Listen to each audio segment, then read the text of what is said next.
What if the thing that made you most loved was also the thing that was quietly destroying you? What if the very heart that made you feel alive was the same heart bleeding out behind your smile? They called you kind. They called you good. They called you light. But they never asked what it cost you. You didn't just care. You dissolved. You became the place where everyone else's pain could rest. The unspoken sadness behind a friend's laughter. The anger hidden in a parent's sigh. The silent loneliness pressed between polite words. You absorbed it all because that's what you thought love was. Feeling everything, carrying everything, healing everyone. Carl Jung once said, the meeting of two personalities is like the contact of two chemical substances. If there is any reaction, both are transformed. But what happens when only one side transforms? What happens when you are the only one left, carrying the reaction inside your body, inside your dreams? You thought you were being strong. You thought you were being needed. You thought you were being good, but you weren't healing them. You were abandoning yourself. No one teaches the empath about the difference between compassion and collapse. No one explains that without boundaries, sensitivity becomes a slow suicide of the soul. This was never just empathy, it was emotional enmeshment. It was survival, it was the desperate, unconscious belief. If I carry enough, maybe I'll finally be safe, maybe I'll finally be seen, but the world doesn't see what it consumes. It only notices the empty space you leave behind, and so you carried and carried until the weight of it bent you into someone you didn't recognize. The wound of the empath is sacred, but only when it's acknowledged, only when it's honored, because until you see it for what it is, you will keep mistaking your bleeding for kindness, and the world will keep calling it love as you quietly vanish.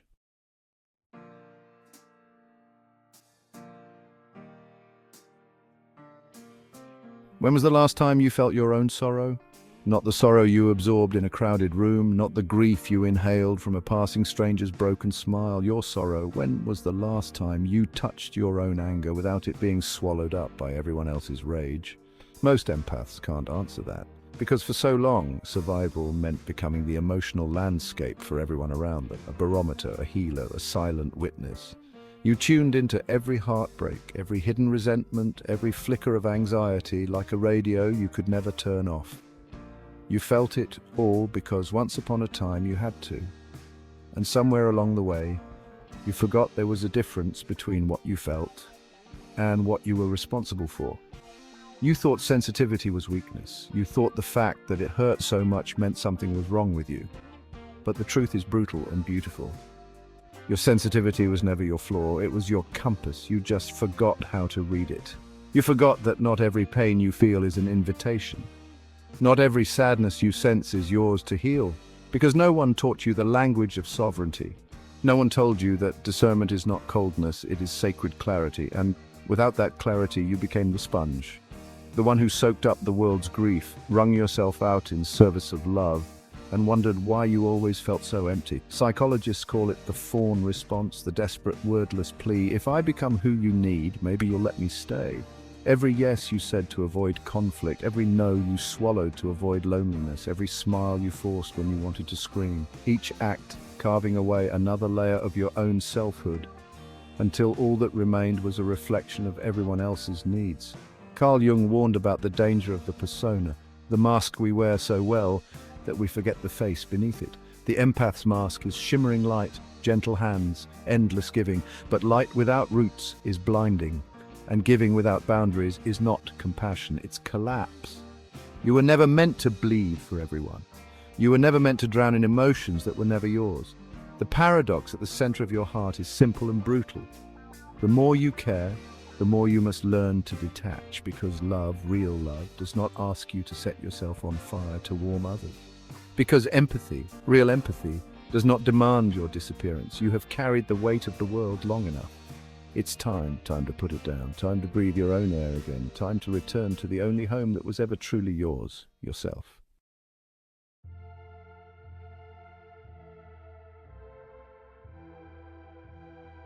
It doesn't start with a bang, it doesn't start with a breakdown, a scream, a dramatic unraveling. It starts with silence, a slow, almost invisible silencing of your own voice. The quiet resignation of another "I'm fine" when you are anything but.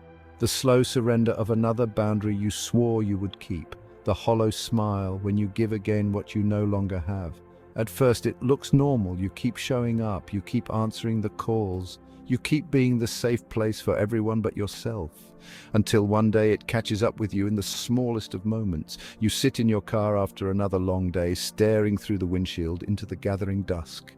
The world outside hums and pulses, but inside you there's nothing. Not sadness, not anger, not even exhaustion. Just emptiness, a vast, aching silence. Your hands are on the steering wheel, but you don't remember how long you've been sitting there. The thought of driving home feels as heavy as the world you've been carrying. And for the first time, the silence isn't terrifying. It's almost merciful, because at least in the silence, you don't have to pretend anymore. This is the collapse. Not dramatic, not visible, but devastating. You realize you've been everyone's emergency contact, but no one's first call when you were the one bleeding. You realize you've built your worth on being needed, and now you are needed to the point of extinction. And still, even now, the old voice creeps in. Don't be selfish, just one more time, they need you. But something else stirs beneath the exhaustion. Something quieter, fiercer. The faint whisper of a question you've been too afraid to ask. When is it my turn to be held? Carl Jung warned that when we live too long in the persona, when we become what the world demands instead of who we truly are, we will face a reckoning. Not from the world, from our own soul. You are standing in that reckoning now, because love that requires your disappearance is not love. And compassion that demands your collapse is not compassion, it's consumption. You thought you were helping, you thought you were saving, but you were vanishing. And the collapse is the sacred signal that the vanishing must end. You were never meant to be the ash, you were meant to be the flame.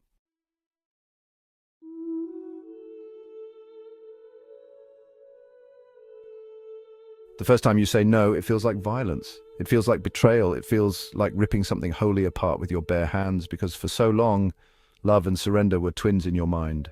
For so long, the only way to stay close was to give until you were nothing but a shadow in someone else's light.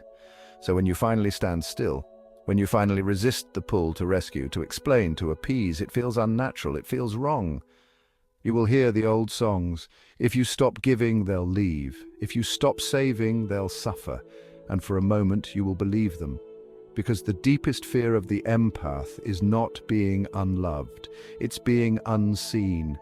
But somewhere, buried beneath the survival patterns and the sacrifice, a deeper truth waits.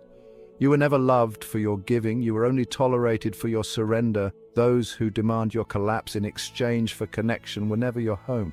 And the love you have been starving for, the love that does not consume, the love that does not command your disappearance, can only grow in the soil of your own sovereignty. This is the turning point. The phone rings with another crisis, and this time you let it ring. Your heart pounds, your palms sweat, but you stay still, you stay rooted, because you understand something now. You are not responsible for saving those who refuse to save themselves. You are not obligated to be the emotional scaffolding for lives that crumble under their own weight. Carl Jung taught that individuation, the journey to wholeness, requires us to walk through the fire of loneliness, to strip away the false selves we built for survival. And for the empath, the greatest falsehood to burn is the belief that love equals sacrifice. You are not here to trade your light for scraps of belonging. You are not here to set yourself on fire just to keep others warm. You are here to burn brightly, wildly, unapologetically, not for their comfort, but for your own liberation. The turning point isn't about becoming colder. It's about becoming clearer. It's about choosing to be whole over being wanted. It's about realizing that the love you have been seeking was never theirs to give. It was yours to remember. And as you take the first trembling steps back to yourself, the fear will still whisper, but so will the truth. You are not selfish for saving yourself. You are sacred. You are not abandoning others. You are returning to your own soul. And in that return, you will find a love so fierce, so steady, so true, it can never again be mistaken for anything but home.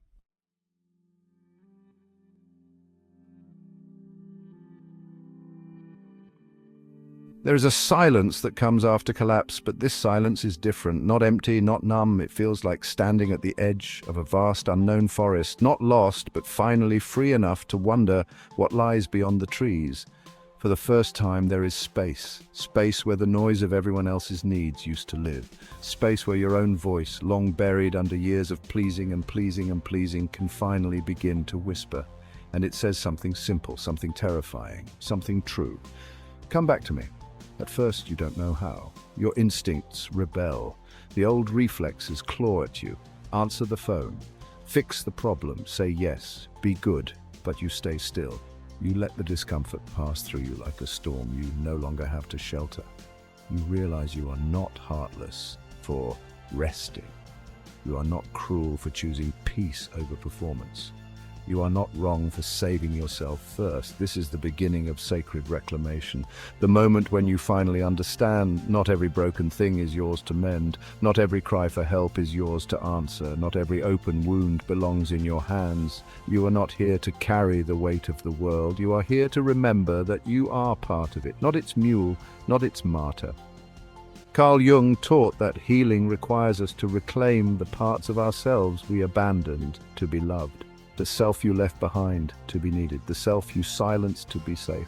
Now you reach for them, gently, patiently. You rebuild, not by becoming someone new, but by unbecoming everything you were never meant to be. You realize that sensitivity, when paired with sovereignty, is not a weakness, it is a superpower. Because an empath who knows where they end and others begin is unstoppable. An empath who no longer dissolves in the tides of other people's chaos becomes an anchor. An empath who chooses self-respect over self-erasure becomes a lighthouse, steady, shining, unshakable. The sacred wound no longer owns you. It becomes your compass. It points you inward. It points you home. The voices that once demanded your endless giving grow quieter, not because they changed, but because you did. You no longer vibrate at the frequency of sacrifice. You vibrate at the frequency of self-honoring. You no longer confuse depletion with devotion. You no longer confuse suffering with loyalty. You begin to understand you can love without losing yourself. You can care without collapsing. And from that knowing, a new life begins. One built not on the fragile hope of being needed, but on the fierce, unwavering foundation of being whole.